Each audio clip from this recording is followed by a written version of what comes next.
Всем привет, меня зовут Евгения, и в этом видео расскажу вам, как выучить иностранный язык для переезда на ПМЖ.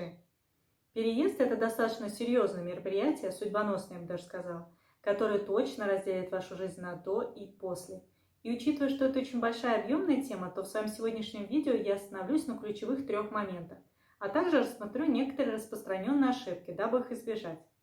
Первое, с чего стоит начать, это разрыв шаблонов, стереотипов и ложных представлений о стране.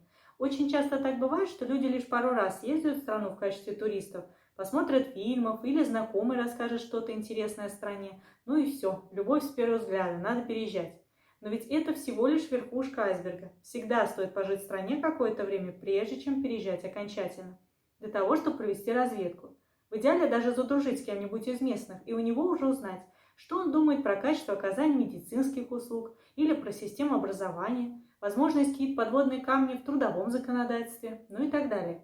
Я не буду останавливаться на этих пунктах подробно, лучше я расскажу вам несколько примеров из своего личного опыта. Когда я путешествовала по Перу и меня покусали какие-то непонятные комары, я решила обратиться к врачу. Так вот, найти больницу стало невероятным испытанием. К слову сказать, это был достаточно крупный город Куско с развитой инфраструктурой, где очень много туристов. И тем не менее это было очень сложно и стоило достаточно дорого. А вот в Мексике неважно, что с вами приключилось, в любое время дня и ночи вы без труда, практически на каждом углу сможете найти кабинет хирурга или терапевта, где вас проконсультируют. Причем даже спрашивать не будут, вы турист или местный, есть у вас медицинская страховка или нет, вам просто помогут. И стоит это всего 50 песо, примерно 150 российских рублей. И еще один пример из сферы культуры. Я очень люблю ходить по музеям, и вот в Мехико-Сити есть музей культуры и археологии Мексики, в котором я провела аж целых 7 часов. Это просто мой личный рекорд. Музей невероятно огромный и ужасно интересный. А вот в Буэнос-Айресе, когда я пыталась найти хоть какой-нибудь музей, то все тщетно, потому что все там крайне грустно у них с культурой. Все это я веду к тому, что если вы приезжаете как турист, то, возможно, вам и все равно, что там с культурой, есть ли музей, вообще образование и медицина, все это не важно. Но ведь если вы переезжаете на долгие-долгие годы, то тут лучше все тщательно проанализировать. Второе – это вопрос работы и тех накоплений, которые вы делаете для переезда. Здесь все, конечно, зависит от страны. Если вы переезжаете в более бедную страну, например, как Камбоджа, то вообще никаких проблем. А если вы переезжаете в более развитую страну, например, как Канада, то существует заблуждение, что нужно очень много денег для переезда.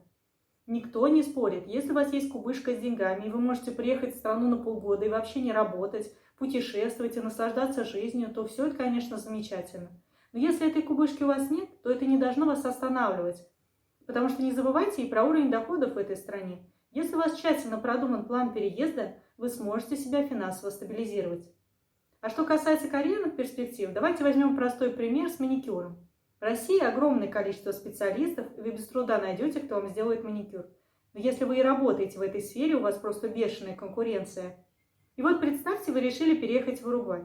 К слову сказать, я вообще не помню, чтобы там кто-то переживал относительно своих ногтей. То есть работать в этой сфере вам будет крайне сложно. А вот в Соединенных Штатах Америки, например, качество оказания данных услуг по-прежнему оставляет желать лучшего. Поэтому работать в этой сфере вам будет гораздо легче. Поэтому делайте правильные выводы относительно ваших карьерных перспектив. Ну и третье, это, конечно же, изучение иностранного языка. Здесь я тоже хотела бы остановиться на нескольких моментах. Во-первых, однозначно и 100% язык нужно учить до отъезда. Часто люди говорят, что вот приеду в страну, там кругом носители и будет легче выучить. Но на самом деле это не так. Не забывайте, что переезд – это всегда стресс. И вначале вам придется решать огромное количество чисто бытовых проблем. Вы, например, снимаете квартиру, вам пришла неправильная квитанция. Или вы, например, устраиваетесь на работу, и вам непонятен какой-то пункт контракта. И ведь все эти проблемы вам нужно будет решать уже на языке, так что учить будет точно некогда. Второе заблуждение – это что язык нужно учить именно с носителем. На самом деле это крайне неэффективно. Если вам интересно почему, то пишите в комментариях, и я сниму отдельное видео. Учить нужно с русскоговорящим. Ну и третье – это методика. Здесь все зависит от времени. Если у вас его много, и вы поставили цель свободное владение иностранным языком, то смотрите вот это мое видео, я тут очень подробно рассказала, как это сделать, не буду повторяться. А если времени у вас мало, то смотрите вот это видео, тут я рассказала, как выучить язык всего за 1 месяц. Если это видео было вам полезным и интересным, то ставьте лайки и подписывайтесь на мой канал. До новых встреч!